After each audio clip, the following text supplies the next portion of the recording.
through it. All right, you ready? Yeah, I'm ready. All right. Am I looking at you or am I looking at the camera? We just gonna be a conversation. Okay. Am I tired or am I like? Am I like all rested? right. Anyway, so look, you know, I like to travel. I'm trying to do a thing with friends of mine who I feel like there's a thing called life learning, of where people I know who have learned stuff through life. And even though I'm about travel, I think travel is about experience. And I've already done one with Luke, and then my buddy Delenian, he's my second friend of mine that I know who's younger than me. There's not too many people younger than me these days that I feel like I could learn from. I'm 41. He's a little bit younger than me. But I feel like you can get wisdom from people who are younger and older. And I just briefly wanted to do like a little segment with him. You guys know I had Luke, who I was on a TV show with back in South America. And so a little bit about him, I just want to say we're just going to try to keep this short. But since I learned a lot from you, there's like 4 key points I sort of wanted to discuss with you, because you know I appreciate you. I'm proud of you for the things you've done. And like I wanted to start off to where you are in life, the beginning. I know everybody, we have the story from way even before something happened to where high school or whatever, but I feel like I started to know you mostly when both of us were in the military, or maybe even soon after. So what do you feel that the military has done to mold you into what you are today? It might not be a lot, but like what is 1 or 2 key factors do you feel like? I felt like before the military, I was highly unfocused. I was the type of guy that didn't even bring a pencil to school, copy everything, would show up late. But definitely the military helped me become more organized. It gave me the exposure that I needed, and it gave me the foundation and the tools just to really go after and get what I want in life. It was not easy, and the military by no situation should be a fallback plan for somebody, because you do have to be super intelligent and athletic to be in the military. It is not for dummies. Yeah, depending on what your MOS is. Yeah. But even some of the people that I did meet in the military, where I was like, man, this person's an idiot. Even me at sometimes, I'm like, man, I'm an idiot. Eventually something just snaps into place. And then all that stuff you learn that you didn't feel that would make a difference, it starts to make a difference even afterwards. And one thing before I ask you about the next question. So he lives here in California. As y'all know, I'm in the Midwest. And even before, we both lived in Indiana at a point in our lives. But then military made us do different things, and he's lived in multiple different places. So now that you live in California, even outside that, what do you think traveling has done for you? Has it broadened your horizons? Has it made you not judge people the way you used to judge people from whatever their background is? What do you think that traveling has done for you as a whole, as a man and getting older? I think that it's changed my whole perception of life, because when you're a child and you have no exposure, you're like, oh, I want to get a nice car, I'm gonna get a job with some type of pension or something like that. But now that I've traveled, it has made me just not really settle for bullshit. And I have higher expectations for the type of people that I put around myself too. People that just don't settle, that if I pitch an idea, like right now, we're in the middle of nowhere in California about a waterfall. If I would have told this to somebody who's only been to Florida, they're gonna be like, oh, that sounds crazy. You can get eaten by a mountain lion. So they let their own mental and internal fear stop you from achieving things. You know, if Sean told me that he wanted to be a professional motorcyclist, I'm like, go ahead, man, because we actually know people who do stuff like that. We know how the training has to do. So that's pretty much what it is in Indiana. If I would have just stayed there and I didn't travel, I pretty much would have been just a forgotten individual. I wouldn't even be here talking to him today.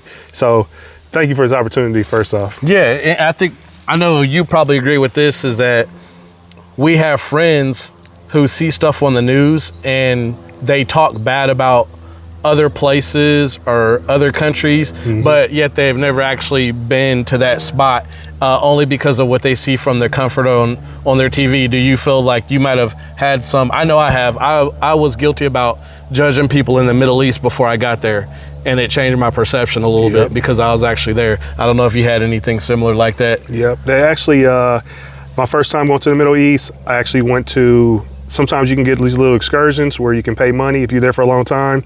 I went to a mall and they were like, why are you here? And I ended up seeing that a lot of the money's over there. People are very kind. Nobody's really just trying to hurt anybody. It's certain little rebel groups that cause a lot of trouble and everybody gets deemed a bad apple, you know. Kind of similar to like racism here in America, or like even just Africa in general. You think it's poor people walking around here with flies all over the face. Most people buy all this stuff with cash. They're like billionaires over there and they have all the resources in the world. So those are the things that I just learned. But I think that's a really good question. I like that. Yeah. I mean, you already know. You already know, my guy. I'm just not trying to drag it out. All I'm saying, my guy. No. All right, two more questions are key points I want to talk about. Everybody always likes to hear the good stuff. What do you think are maybe one or two difficulties, whether it's mental, physical, life threw a curveball at you? You don't have to say exactly what the difficulty is, but outside of the military and then traveling, like what difficulties do you have in mind that molded you? Because people always want to talk about the good stuff, but what difficulties actually do you think that you learned from? I would say that I only have one parent. My father's dead, but my mom used to always push going to college. But she didn't really take the time to understand about the business of going to college or what to go to college for. So I was chasing essentially her dream, but it got me caught up in student loans and stuff like that. After reading and getting a lot more exposure, I figured out how to become successful and an easier route to become successful rather than just going to college and then sitting on a degree and student loans. So that was a milestone that actually had me working a lot and almost in crash out mode. That's what the young people say. But I ended up finding an avenue of reading like, you know, Rich Dad, Poor Dad, you know, Richest Man in Babylon, and certain other successful books that told me how to get out of my debt, which I could have achieved without spending hundreds of thousands of dollars on my education or even going to the military. So that was a big milestone. The other thing is your partner who you choose to be with, if you want to get married, make sure that you don't that you have some self-control. Like it sounds easy, but that's why it's hard to choose the right one. My bad, go ahead. But for a man per se, you have to not be controlled by your stomach and your sexual attitude towards things, and you have to learn to be patient with those things and just believe in yourself. If you have those, was that 3 or 4 things I listed? If you have those, you can be successful in any area. And that's pretty, and just keep great people around you. Like Sean, like I've had some really low times, and part of my success was based on, yeah. You want to be in the cameo? Yeah, you want to be the YouTube video? Yeah. Hop on it. But yeah, what did I say earlier? When I say don't have what earlier? Don't have kids. Don't have kids, yeah. Remember, They met us over by the waterfall, and what was this place called anyways? Cedar Creek. Cedar Creek. Falls. Cedar Creek. Yeah, I told you that's what it was. We didn't know. Nice to meet you guys. Thanks for the cameo. See y'all later. Thank you. Yeah. Y'all take care. 1 apple a day keeps the doctors away. Bye.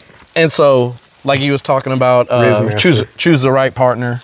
And what was choose the right partner? Then was that the main one you want to stick with? Or yeah. Well, so like say you become successful, you get all your money, and you get the wrong partner, they could basically not support you any goals or visions. When you come home from work and you're going through things, they don't tell you how to operate. It's not about just coming home and getting laid and having a good meal.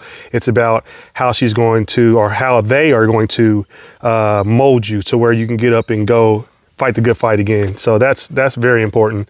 And then other things I learned, quick tip is before you get married, you buy a house underneath your name, have them buy a house underneath your name, and then you come together, buy a third home.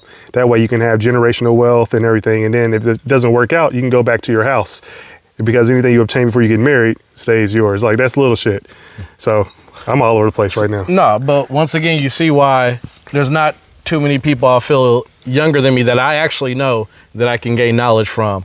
And also I want to say, not only is he well traveled, he's lived in Hawaii, he's lived in, multiple places. When it comes to, my people, brothers, Black people, African Americans, sometimes I feel like we don't want to get out the comfort zone. And I know there's people, all races, who struggle from the same problem, but it's very rare that I find somebody who can talk about similar subjects of life in different countries, which makes me feel good, because sometimes I feel like I can be an outcast. And I feel like it may not be in our race, but we have all been in a place where we have felt like outcasts amongst our own people. So it's good to know that I got somebody that I can connect with when I feel like I've outgrown people who I grew up with. So yeah, I'm very thankful for that. So, last key point I want to talk about. You've done a lot of stuff. Both of us have had struggles. After those 3 key points, since you're newly a father. Damn. Yes. How do you feel from now, 2-3 weeks in of being a dad? Yeah, man. Going forward, are you nervous? Do you feel like you have more to prove because you have somebody that depends on you? How are you feeling right now? So, for one, I wrote a children's book. It's fully animated, $21, called To My Unborn Daughter, Dawn, written by Delenian Moore. See the link in the bio. I got a free plug. I'll go ahead and put the title and all that stuff probably right here while I'm talking about it right now. And then I'll put it in there again. I'll put all the stuff on there. He gave me a free copy today. This is his 3rd book that he's written, but all right, go back to fatherhood. But so check it out. For one, I wasn't the most honest and trusting man in the beginning, especially before I was married and I had a child.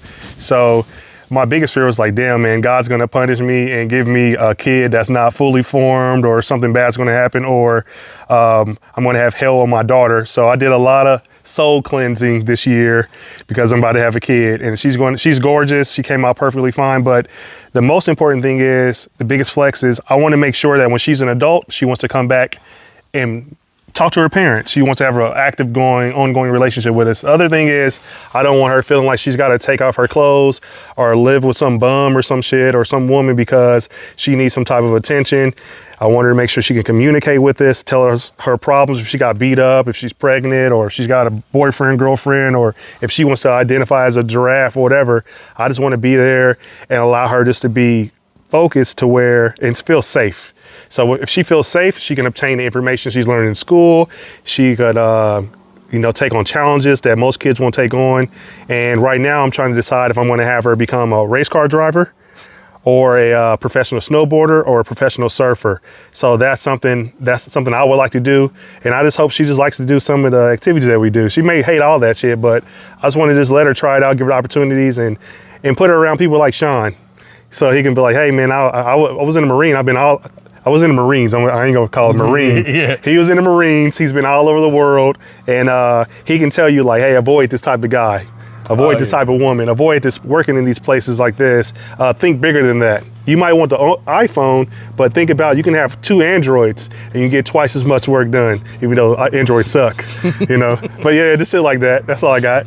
I'm running out of shit to say. I've never did an interview before, so I feel like I'm put on the spot. And then it's like mountain lions and stuff out here too, Just to end this off, you made an important point, is that I think this is a good thing about YouTube, because I think too many people give praise to celebrities, and even though people like Mark Zuckerberg or Elon Musk, they've done extraordinary things, it feels good to where it's funny.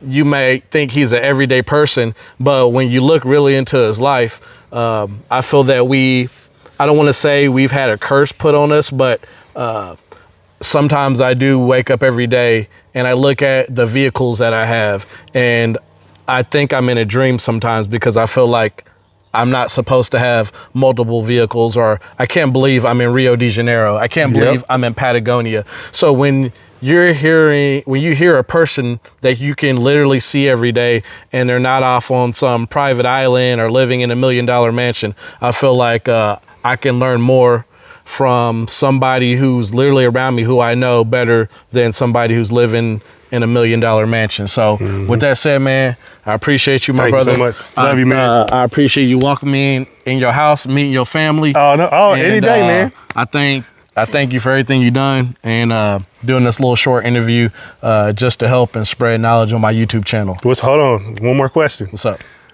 What is the greatest car ever? What, your favorite car? No, yours. What is a great... Dodge Viper. Damn. That's how you go.